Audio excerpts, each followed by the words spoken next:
Tonight, greetings, fellow travelers. As the week reaches its thrilling midpoint, we're broadcasting from the mountains of West Virginia. Embrace the spirit of adventure as you join us on this daring journey through the untamed wilderness of Let's Find Out with Diego. Bonus Overdrive Wednesday.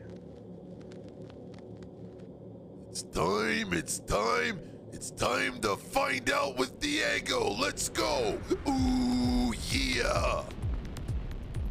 On this episode of Bonus Overdrive Wednesday, our guest has a remarkable journey in the realm of storytelling, showcasing his passion for the fantastical worlds of Transformers, Masters of the Universe, G.I. Joe, and the Thundercats during his middle school days. Over time, his focus shifted towards crafting chilling horror stories, a genre he holds dear to his heart. He also established his dynamic collaborations with esteemed filmmakers and has been known to act from time to time. All this plus more.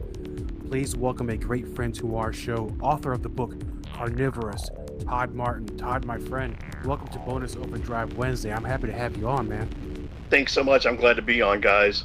How are you doing tonight, man? I'm doing great. It's been interesting weather here in West Virginia and Virginia DC line. It's like a few days ago it was 33 degrees and then today is 80. So, everybody's going to get sick and have issues. That's the way it is here in Kentucky. It's been like that. Like it was, when was it? Tuesday, it was like really hot outside, and then it got cold for a couple of days, and it's like in the 80s right now. I think it was 83 a little bit ago. So I think we're having the same kind of weather. So we don't have pneumonia. We're going to get this heat wave. People be complaining about how hot it is before. It's so cold. Now it's going to be too hot. Nobody's ever happy. I'm ready for summer, man. I'm tired of the cold weather. You and I are both, but we're going to talk about stuff to make us all happy. We're going to talk about horror. We're going to talk about sci-fi. And, as I was reading the introduction, in my mind, I hear the sounds of Filmation. You remember that little xylophone thing? And there was to be some badass stuff coming on? Good times were coming because He-Man was coming on. Yeah. He-Man and Thundercats also by Filmation, I believe. I think so. I remember getting home from school, and I would get home just in time, and they would show it on our Fox affiliate, WDRB 41. They would show it at like 4 o'clock, He-Man and the Masters of the Universe, and I would get off the bus and kind of run into the house, or we lived in a trailer actually, so I could watch it. So that was like kind of the highlight of my day back then, so I know exactly what you're talking about. Absolutely the highlight, because when it came to that, so I think there was, at least on this side, they had He-Man, and then they followed up with Thundercats, which He-Man was a great lead to Thundercats. It was a higher rated show at the time, but Thundercats in itself, monster. I think I actually have the collection here. I think they actually did 2 seasons, but these seasons for cartoons are different than seasons for a regular show. They're a lot longer, some of them.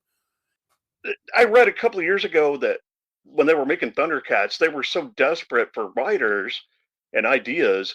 They were kind of like asking anybody who came into the building, like even like custodians and stuff, if they had any ideas for episodes. It's kind of weird, but I love Thundercats. Thundercats is awesome. He-Man was my big thing, and so was Transformers. I'm still way into Transformers. So I've been reading the new Skybound comics. Those are awesome. Have you checked those out yet? No, I started buying some when they came up with these compilations. I think it was IDW. I don't know if they bought the old Marvel series or something, but they came out these big ass books, and started reading about that. But then I kind of fell to the side. There was other things I was reading. Who owns the right to release these now? Is it IDW still, or did it go? I think it's somebody else. I'm not sure, because there's a company, and it might be an Image sub company. I'm not sure. They're called Skybound, and they're doing Transformers and G.I. Joe, and it's called the Energon universe. I think they're getting ready to do issue number 20 of the Transformers here in the next week or so. But it's really good. It's awesome. And I like the IDW Transformers. It was good. Last Stand of the Rockers kind of made me feel like I needed to take a shower after I read it, but it's dark. It is, and I think DC did kind of the same thing with Masters of the Universe. It started off kind of like, man, well, how depressing is this? But it kind of got better towards as it kept Yeah, going. But I was amazed at how expensive they were to buy. I know, I know. And they just relaunched Spider-Man. The biggest, as you can see, I'm like the biggest Spider-Man nerd in the world. They just relaunched Amazing Spider-Man with number one. It's not like a hard reboot, but it's just it's like the fifth reboot they've done in the last 20 years or so. But it started off really good. The first issue is awesome, and so I'm looking forward to it. That's like the highlight of my month is like going every 2 weeks to get a Spider-Man. My wife actually goes and gets it for me while I'm at work. But every 2 weeks I get a new Spider-Man comic, and that's kind of like I get an endorphin rush basically because I'm like, oh my god, I get to read this, and I'm excited. So I have no life. No, no, well, not so fast. You say that, but as I'm reading down in my notes, we're gonna go over some of these things here in a second because not only did you just release a book, but as a screenwriter, you're responsible for some pretty interesting material, my friend. When we first started chatting, it was on Let's Find Out last year. Uh-huh. I don't know if it was the beginning or towards the end. I think Raccoon and Crocodile were either about to be released or just been released. It was right before Crackoon came out. Crackoon came out in October of 2024, and so it was. I think it was about almost about this time last year, actually, that you and I talked. So, and I'm not sure what's going on with Crocodile. I don't think it's going to happen. I think it's kind of been scrapped at the moment, but hopefully it'll reemerge someday. And a lot of things usually do. It's kind of like me at first. I was talking about where I was writing this book, and it's the most terrifying experience I ever had in my life. And once I wrote it, it sat on my hard drive for about 2 months. Yeah, And then I got to bring this thing back to life. So it might be one of those things where it's going to pick up some steam down the road. But wasn't there supposed to be a third in that crack yeah. series? There was going to be Crack Squatch, and I'm not sure what's going on with it. And I started off working on Cracula, and directors decided to go in another direction. So I had nothing to do with Cracula. I think it's coming out in the next couple of months. So, but I did do Crackoons. So, and it's a fun movie. I've actually what did I do with it? I've actually got a copy of it on DVD right here. It's still shrink wrapped and everything. It looks good. It is, yeah. And there's actually a special edition that's available, cheap plug, on Amazon right now. But I've just got the standard DVD. It's available on Blu-ray too. Awesome. Now, how's the reviews been so far? Because I know that we have a friend in common who's also my agent. He saw it. He loved it. That's cool. We've gotten a little bit of both. Like some people just completely take a shit on it, and some people love it just because it is so bad it's good kind of deal. You know what I mean?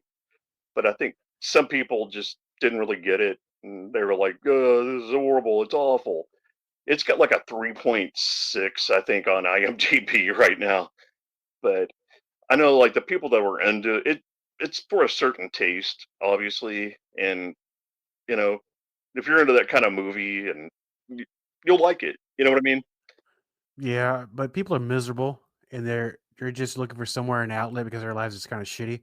So they're gonna write Yeah. bad reviews no matter what, and it's their right to do so. And maybe they didn't like it, but I think people just do that for sport, just to I don't know why they do that kind of things, but I understand. I've gotten 1-star reviews and it's okay. But I get better reviews than that Snow White movie that came out. So at least I have that. Yeah, exactly. Poor old Snow White movie. What was I Disney? know. I don't know. It's one of those things that perhaps it's kind of like they do a lot of these remakes, and I understand. I know we're getting way off topic here, and I'm not for or against the Snow White movie. It's not my thing. People can watch what they want to watch. But now that we're talking Right. about or have talked or have made it with the remake, I say it's not remakes anymore. It's called a reboot, right? Because if you call it a remake, that's not what we say now, right? Right. For the most part, it's getting confusing now. So, Yeah. it, So with Highlander, uh-huh. they're rebooting that one, Oh, are they? which should be with the guy from The Witcher, I believe, will be playing. the lead Huh, role. that's cool. And I don't know if you heard this, they're remaking, rebooting, whatever you want to call it, Silent Night, Deadly Night, and Okay. possibly one of the dumbest moves ever. The guy playing Billy, the guy in the Santa suit, is Corey from Halloween Ends. And it's like I think you're just trolling people at this point because most people hated Halloween Ends and hated Corey. I think it's just we're gonna troll the hell out of people right now. You know what I mean? Yeah. You know what? Sometimes some might be well deserved. We don't know, but that's just part. It's just part of the game that we're in, my friend. And with so then now your new book, Carnivorous, hmm And I've got a copy of it right here. awesome, Yay! hot off the press. And so when during this time where you were writing these other movies, when did you start doing that, or where did you find the time in between, or afterward? Actually, I actually started on it probably like about 10 years ago, and I kind of put it to the side. And I started writing it as a screenplay and never finished it. And then I went back in and probably about 2 years ago and finished it up, and I submitted it. And Gary Vincent, who was in Crackoon, he's got a publishing company called Burning Bulb, and he was interested in it. So that's who distributed it and everything. So I got to give a props to Gary for taking a chance on it and everything. So that's cool. Maybe one day I'll finish the screenplay. I started the screenplay and was like, I got other stuff to do. So I kind of put it to the side too. But it's funny because when I submitted it to him and he read it and he really dug it and he said he thought it would make a good movie too. So maybe one day you'll see it on the big screen as well. So Oh, I have no doubt about it. And you kind of went into the reptilian part of this with, were you a fan? Well, let me go back because I get lost sometimes in my own stupid words. When it comes to certain mythologies, sometimes serpents or reptilians come to play. Did you get your influence from those stories, or is there something about, was it sci-fi? You know, like we grew up in the same times, and I brought this up many times and with other folks with the show V, where these reptilians were in human skin. Eventually, Donovan figures the whole thing out. Does this come kind of inspired by mythology and sci-fi? it was definitely inspired by V because when I was writing it, that's how I kind of saw the creatures in my head and everything. So it's cool that you got that. V definitely played a part in it. Um, it's also it's part that, and it's also like a big nod to Night of the Living Dead because the biggest majority of the book takes place with these two sisters. They're going to their deceased grandmother's house to kind of clean it up because they're going to sell it, and then all hell breaks loose, and these reptilian creatures attack the town and are eating everybody in sight. So they're kind of barricaded into the house and everything, and it's kind of a nod to that Night of the Living Dead with the whole we're barricaded in, and to me that's kind of a cozy feeling. I don't know why. I guess because I'm weird. But there's like a part in the book where they're like, "There's food down in the deep freeze. It's been down there forever. We can eat it." And it's also a nod to Demons because I love the movie Demons. Oh man, it's one of my favorites because when the monsters scratch you, it does something. I don't want to give it away, but it has an effect when they scratch you, just like when the demons scratch somebody in the Demons movies. And there's a kind of a weird, not really a twist, but their origin. I don't want to say anything. I don't want to give it away. It's kind of linked to history in some ways. So it's funny when I started writing it. The name of the town that they're in is Conradville, and I sat down when I originally started writing it. There was a copy of Heart of Darkness on the floor that my sister had when she was in college, and I saw Joseph Conrad, and I'm like, "Ooh, I'm going to call this town Conradville." So it's kind of got a link to Heart of Darkness and Apocalypse Now. So I mean, so it has a lot of elements of things that you're entertained by or inspired by. exactly. So, and I think the main thing is you have like a group of people. Like I said, there's two sisters and a couple of survivors that show up, and the couple of people that were with the sisters, they're all trapped in this house, and there's these evil flesh-eating lizard people creatures outside trying to get in to eat them. And the opening chapter, it like talks about how the lizard people show up originally. They attack like a ball game, like a little league game, and they're eating the hell out of people. So it's got a cool opening where it's just utter chaos. They like attack a bar and are killing people, and then we go into meeting the main characters and everything. It's cool. I mean, if you're into like Return of the Living Dead, Night of the Living Dead, stuff like that, where people are trapped in a central location trying to survive, and there's stuff going on inside the house. We have like an asshole character, of course, that's inside the house that wants to do things his way. I mean, I think you'll like it. But yeah, definitely, a little bit of Return of the Living Dead in there too. So I love Return of the Living Dead, but with lizards instead of zombies.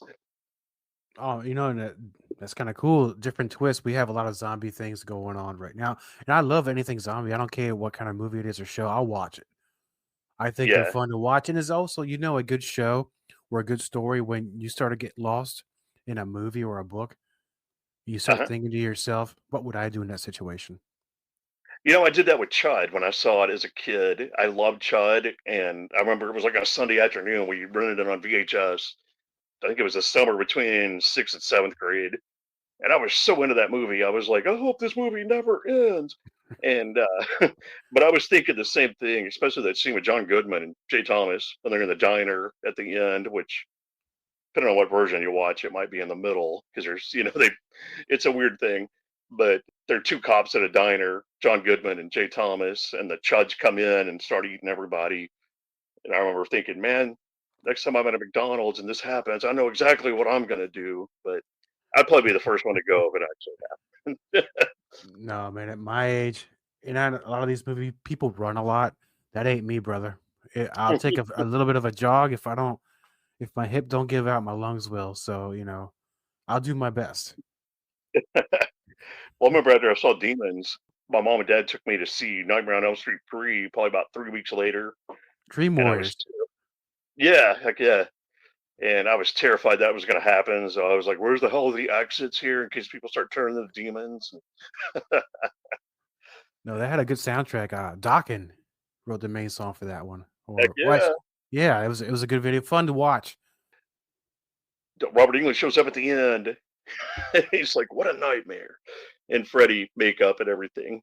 So Yeah, I think it was well done. I think a little bit missing now in current era, and it might be happening. I don't watch MTV or the shows anymore like the kids do, but yeah, in my time, they always had bands do a video or somehow got involved. So, for instance, Alice Cooper with Friday the Man 13th Behind the Part, Mask.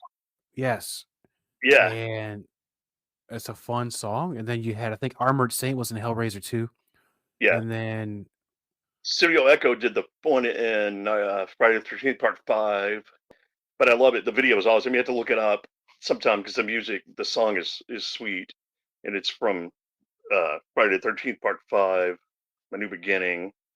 The band's called Echo, but I can't think of the name of the song off the top of my head. And they say it like a million times in the chorus and stuff. But yeah, I uh, said, not only with horror, I think like the best soundtrack ever for a movie. There's only two: Transformers the movie, and then uh-huh, the Rocky Four soundtrack. Now they both have something in common with Vince DiCola, with the way exactly. that. But going back to the Transformers soundtrack, you had Lion singing the main theme. You had it was King Cobra under a different name. Wrote a couple songs on there too. So there's always these little Easter eggs when it came to soundtracks for movies. And I Yeah. had a whole bunch of other ones which I kind of forgot about because I got lost in the nostalgia. But going back to the whole thing about what would I do in a situation, the first movie that did that to me was Night of the Comet. Oh yeah. Night of the That Comets. one, yeah, that one got me, man. So I'm thinking, what the hell would I do? Yeah. But in a way, when I saw it, I was like, it would be kind of cool because you could do whatever the hell you wanted and get all that good stuff. And No, no, you're right there. Because then I'm thinking, what would I do? I'll probably just be breaking into all the vending machines, stealing like Snickers bars and at the it's time, yeah. the time it came out, I was like, oh, that would be so awesome because I could go like to Toys R Us and just raid that place and get whatever I wanted. And as an adult, I look back and I'm like, it would probably, I mean, it would suck because what if I got a toothache or I needed to have surgery and there's no doctors? You know what I mean? But as a kid, I was like, that would be so awesome. I wouldn't have to go to school anymore. I could do whatever the hell I wanted. Yeah, yeah, things you don't think about. As an adult, you're like, yeah, what if I need a dentist, like you said? What if I break my leg? Things like Yeah. that. But no, you're not supposed to take all these things very seriously now. Well, with Carnivorous now that's been released, it wasn't that long ago, was it? It came out about a year ago, I believe, about 6 months, a year ago. I'm not sure the exact date that it came out. So, been up for a little bit. For a little while. I asked because I don't remember. You didn't even mention this that you were doing it last time. Yeah, it was one of those things where I kind of was like I was saying, I kind of put it to the side, and one day I got bored, and I was between scripts, and I was like, I'm gonna work on this some more. So I finished it up and did some editing on it, and talked to Gary Vincent about it, and he wanted to do it. So it was kind of a surprise to me, to be honest, that it was released and everything as quickly as it was. So I mean, I'm reading the whole premise for it. It sounds awesome, man. I'm all about the thanks. reptilian and humanoids, and I'm all about monster movies. I love monster movies. That's my thing. Yeah. And now with people always ask what's next. And I know you're always working on something. What are you currently working on that you can tell us about?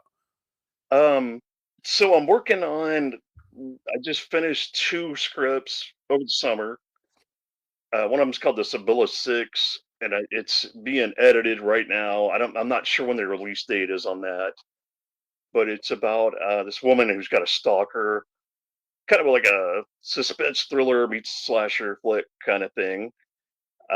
Matt Burns was part of it. A lot of people, Amanda Megan worked on it.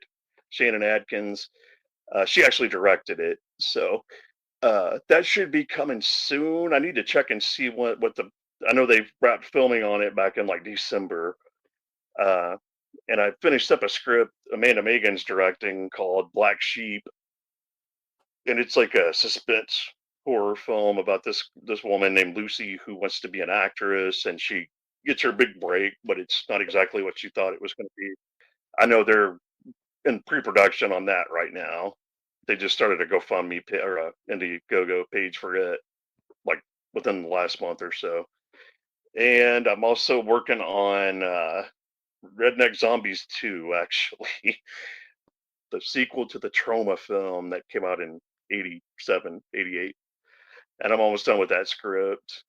And Brad Twigg and I just, he got a gig where he's doing like an action flick that's kind of like a big nod to like the 80s action flicks, Chuck Norris, Charles Bronson.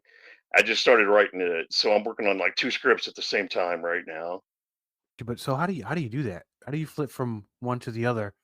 Because you have two things going on at the same time. And Yeah, so how do you stay focused? I've just got a hell of an imagination, and I do my best writing when I'm like taking a shower or I'm driving or I'm trying to go to sleep. I kind of play out scenes in my head, and then it makes it that much easier when I sit down to actually write. So that's, I've got, like I said, I've got a huge imagination, and I'm constantly, my wheels are turning, and no matter what I'm doing, I've actually got a day job too. Believe it or not, I'm actually a school counselor. I don't know if you knew that or not, but uh, I'm a middle school counselor, getting ready to get out for the summer. So I'm really going to be, doing a hell of a lot of writing this summer. But even at work, a lot of the times when I got downtime, I'm like writing out notes and ideas and things like that. So I think that I do my best writing. It's all in my head, and I kind of plot everything out, and then it's easy when I sit down to write to do it. I kind of take turns. Like one day I'll work on one script, and then the next day I'll work on the other. So I'm busy, but I'm a good kind of busy, if you know what I mean, because I love doing this. And it's funny. Sometime a couple of years ago, I can't think who said this. They were like, "Being a writer is like having homework every night for the rest of your life," but it's cool. I mean, there are times where I don't feel like I'm right. I want to write, and just advice to writers: if you don't feel like you want to write, don't write, because people are going to be able to tell it. Because I forced myself to write and looked at it later, and I'm like, oh God, this is complete garbage. So, but I like to write. It makes me feel better in general. I feel guilty when I don't write. So, but I'm like playing. I just got a PlayStation 5 a couple of weeks ago. Finally, I know I'm behind, but but I like when I was playing it the other night, I was like, damn, I should be writing right now. It's but I like to stay busy, and I love to write. I've always have, and heck yeah, No, it's interesting because you say we all have normal jobs. Some of us are more blessed than others to not have that. yeah, But I have a whole bunch of sticky notepads at work. So, and I swear, my boss is going to be hearing this eventually. I do work 100%, but I always play something in the background if it's not a documentary or a podcast or something. Every once in a while, you get like something, a little bright idea. You write it down. Then I put it in my wallet, yeah. take it home, and then I get at least 2 or 3 episodes worth of material out of whatever it is that I heard. And as far as the writing, it's a good advice. Like you said, don't force yourself to do it because people can tell. If you don't want to write, don't write. But what's the Yeah. best way to snap out of that?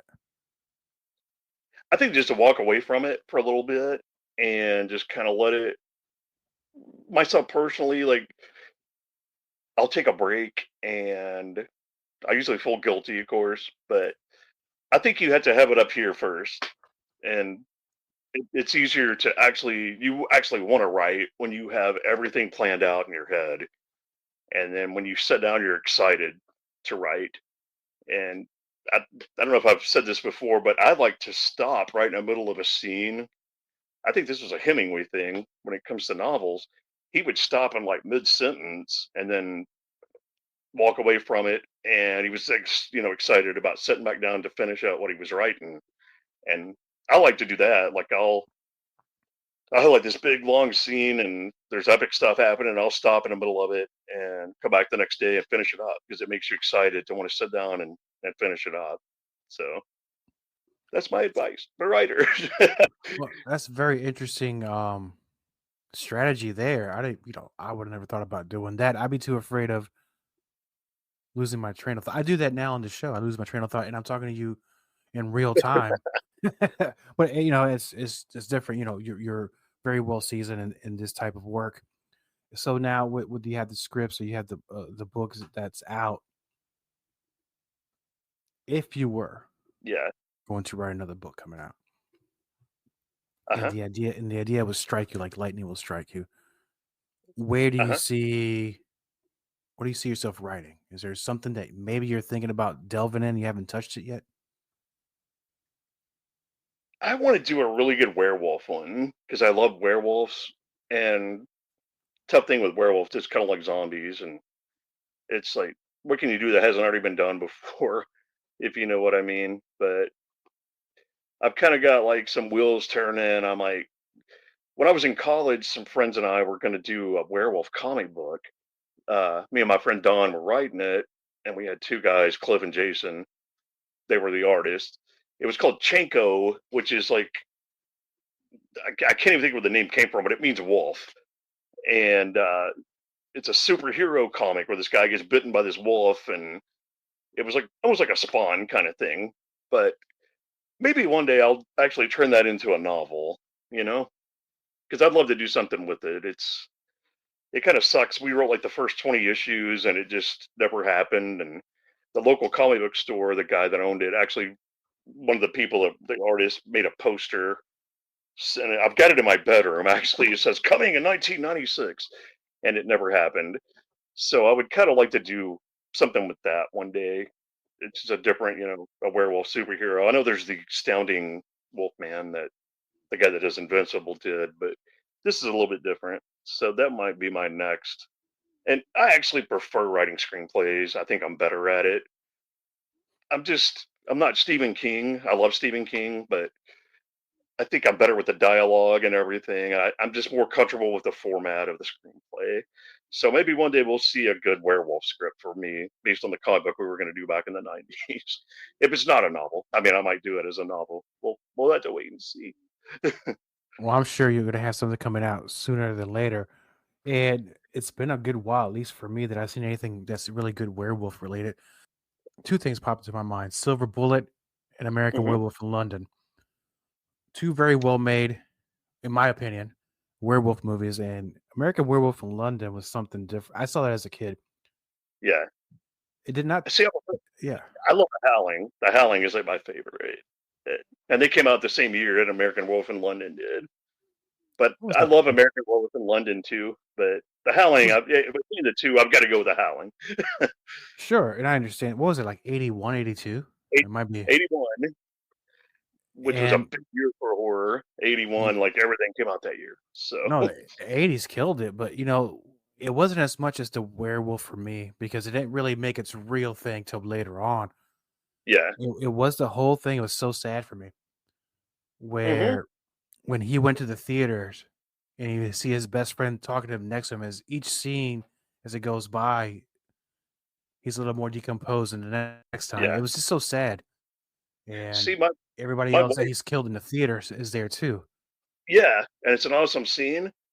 My wife is like really depressed by the end of it, like with the nurse, the girl, the love interest. When spoiler alert, when our main character gets killed, she thinks that's just heartbreaking. And I feel the same way about Ginger Snaps. I think the ending of Ginger Snaps is I love that movie, and it's one of the better werewolf movies that have come out in the last 25 years or so. But the ending of it always like really brings me down. It's really depressing, but I wish werewolves would kind of get their time in the spotlight. Zombies did, and ghosts and possession things, but werewolves have always just kind of been like not really the flavor of the month, so to speak, if you know what I mean. No, I think it just comes and goes. It is, well, if you really look at it, kind of like with vampires, the backstories and the folklore sometimes it get a little bit complicated. So you kind of have to really simplify it sometimes to make it more Mhm. entertaining. Yeah, but I think one of the best werewolf movies I've seen in the last several years was Howl, but they're on a train. Have you seen that one? I have not. It's actually really good. It's product of England, and it's these people are on a train going somewhere and it breaks down and werewolves attack it. Kind of like the Carnivorous thing. They're trapped on the train trying to keep them out and stuff. It's really good. It's worth your time. I actually wouldn't mind if they made a sequel to it. I think it would rock. I'm kind of surprised they haven't because it you could totally do a sequel to it and everything. But it's a fun movie. So check it out if you haven't seen it. I wrote it down. I'm definitely gonna check that out. And now, with I know that Carnivorous is available on Amazon. Is it available also through your publisher's website or directly Uh, from you? How does that work? you can reach out to me at Todd Martin 101 at gmail.com, and I'm happy to get your copy. But right now, the only place you can really purchase it is Amazon.com, which might be a good And thing. So it may be a collector's item one day. So if you want to buy a copy, let me know. well, well, I think I think it will. It's just like with anything that you do, man. It's refreshing to see your style is very entertaining, Oh, thank you. and the fact that it's suitable for pretty much every age. It's not just ridiculously gory, you know? Yeah, and I like my blood and guts as much as the next person, but I like Terrifier, but I think they try a little too hard. I'm gonna get hate mail over that one, but I love blood and guts and gore, but I think it kind of has to have a point, if you know what I mean. Which I prefer the Hatchet movies over the Terrifier movie. I love the Hatchet movies. They're just good fun, gory, bloody, old school '80s kind of feel slasher movies. And unfortunately, it seems like I don't know. Nobody really says much about Hatchet anymore, if you know what I mean. It's kind of like it's gotten lost. And Adam Green is such an awesome guy. I talked to him. I interviewed him for Horror News about 10 years ago, and he was such a class act. He was just a great guy in general. Also, another writing secret, I write, and this might sound arrogant. I don't want to come off like an asshole here. I write what I would want to read and see, if that makes sense. 100%. I try not to overcomplicate it, and some people might say, "Oh, he's a shitty writer," but I just write what I think I myself would enjoy. You know, so I mean, it makes sense because who knows more about what you would like than you, and at right, the same time, you're not faking it. You're not trying to yeah, write for whatever somebody else who you think they would like. Because I think you'll be able to tell in the book when it's kind of like, maybe he knows about it, the subject, maybe he does not. yeah.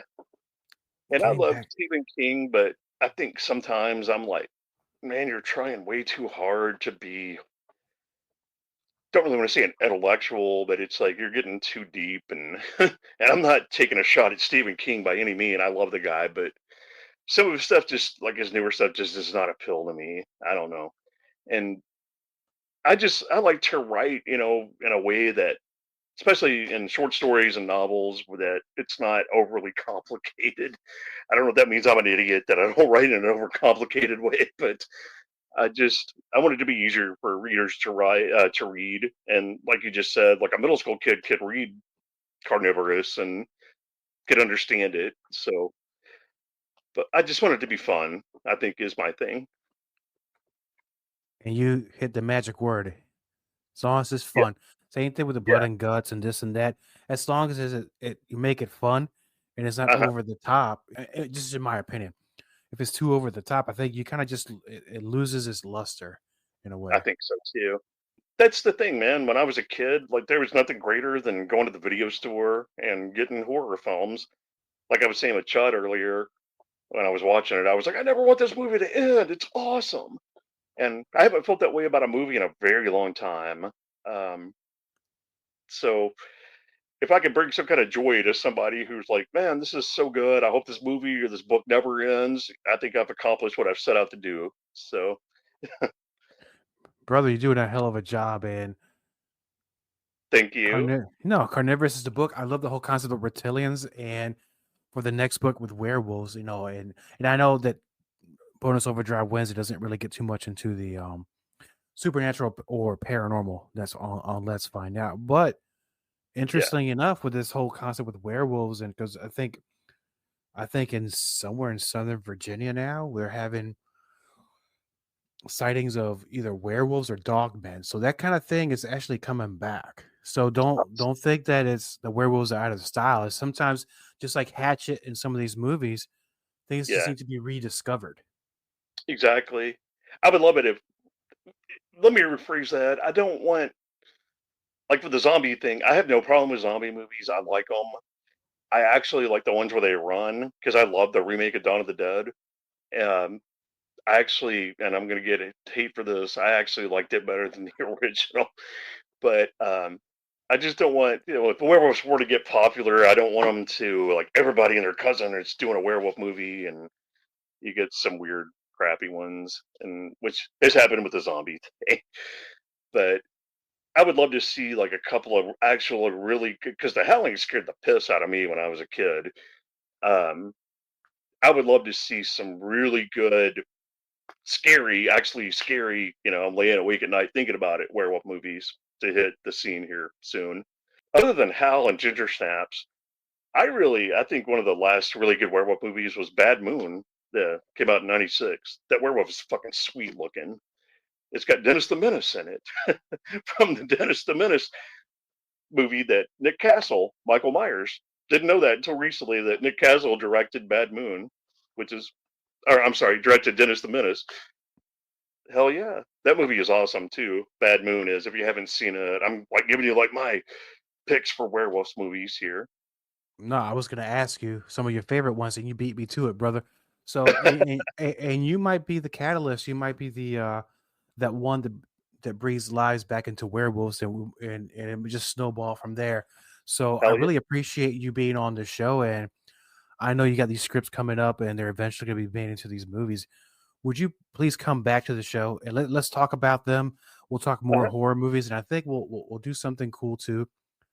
We're Cool. gonna dig into some of the Masters of the Universe and Thundercats because I really Uh-huh. like the way that, and I like the originals and it's okay, but I really like the way that not the second wave of Masters of the Universe was the one where I believe it was through Cartoon Network in the early 2000s. That was pretty badass what they did there. Same thing with Thundercats. I think was it Bruce Timm that was involved in that project with Thundercats? I think so. I remember. Oh man, well, yeah, 2002 is when they did the really good He-Man because it had a really awesome opening where, Oh, it was explosive. Love it. yeah, Adam's going to do the big intro from the original Funimation, and then he gets interrupted, and yeah, that was awesome. What's your feelings on the movie coming out, the live action Masters of the Universe? Have And you heard much about it? I'm glad we're talking about that because they've tried for decades to get this movie done or a movie, and it seems like sometimes it either falls flat on its face and never gets done, or I don't know if it's funding or the interest. Uh-huh. I don't want to put high hopes on anything because I hate disappointing myself. I know. But I think it's due. And listen, not you, but anybody else. I think Dolph Lundgren did a great job, I, and I, for I its agree. time, it holds up very well. It does, and Frank Langella is awesome as Skeletor. Was Uh, he a badass in that movie or what? What a oh great man, actor! I know, and he made it for me. Honestly, even as a kid, I was like, "Oh my god, this dude nailed Skeletor."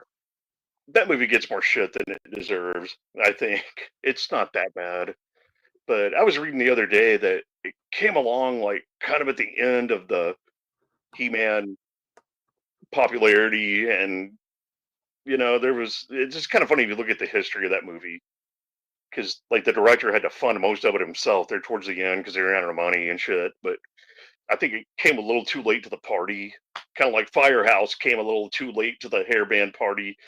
Uh, we had Molly Crew and all this great stuff in the 80s. And then at 91, 92, here's Firehouse. And they just didn't quite take off. But I think that's kind of the problem with the Masters of the Universe movie with Dolph Lundgren was interest in He-Man was kind of waning at that time. And they should have done it like a couple of years before. They should have done it right around the time they did Secret of the Sword because that movie is the fucking bomb. Do you remember it? The one with She-Ra? I do. That's what they introduced Shira to. What is it? He has a twin sister Yep. living in oh gosh, was it Etheria? Because I forgot.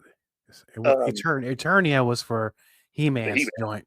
Yeah, that was his place, but I think might have been Etheria. I'm probably 100% wrong into this, but I, that was a I good can't. movie.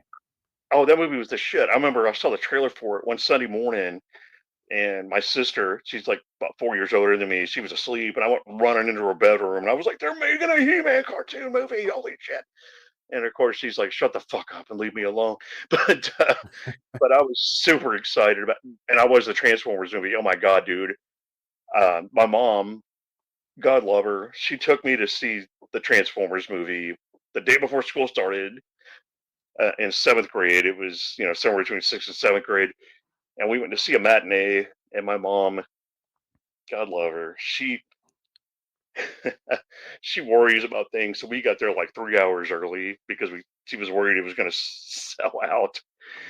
And I was, she didn't give two handfuls of monkey shit about Transformers, but she took me to see it, and I'm sure she was miserable the whole time, but I loved it, and it's one of my favorite movies of all time. That opening scene freaked me the fuck out when I was a kid I with uh, Unicorn. I agree with you. One of my favorite movies ever. I don't Yeah, cartoon or live action uh-huh. because I And tell you, and this is me giving somebody. I'm opening myself up a little bit here. When I started watching the cartoons as a kid, I was a I love Decepticons. yeah, Megatron, the whole Megatron Starscream relationship they had in there was great. uh-huh. But once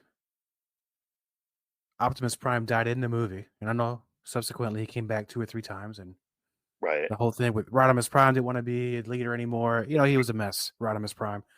The Hot Um, Rod was a shit until he became yeah, Rodimus. yeah. And when they killed him off, and you saw him turn gray in that table, I was like, I became an Autobot fan from that. I don't know why I felt bad. I didn't care that Megatron killed everybody on that ship when they were escaping the moon base, or um, I but once I was saw Optimus go, man, that broke my heart.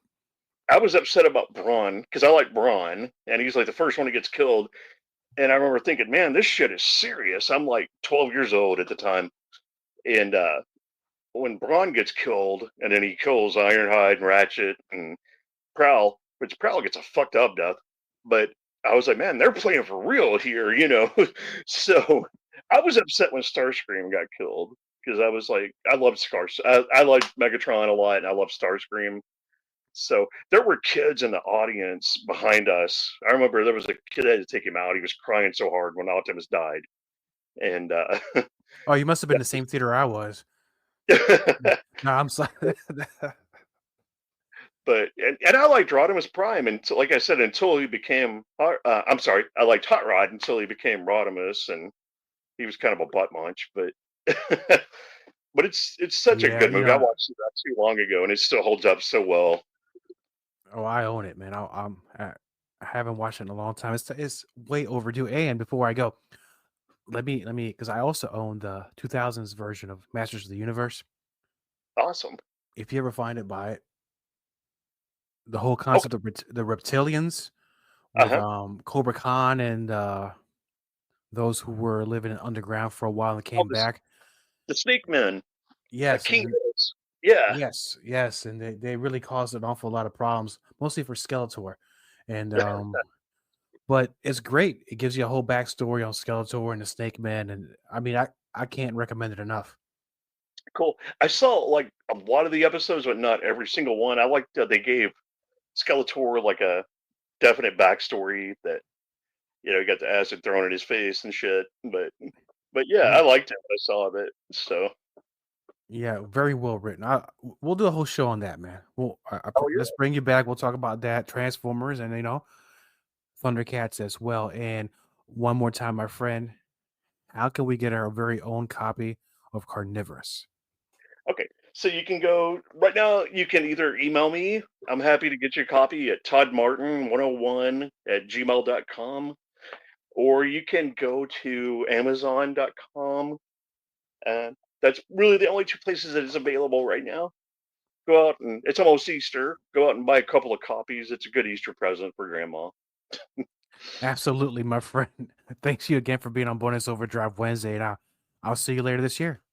Okay, thanks, bud. I'm more than happy to come back. I always have a great time. Thank you, my friend.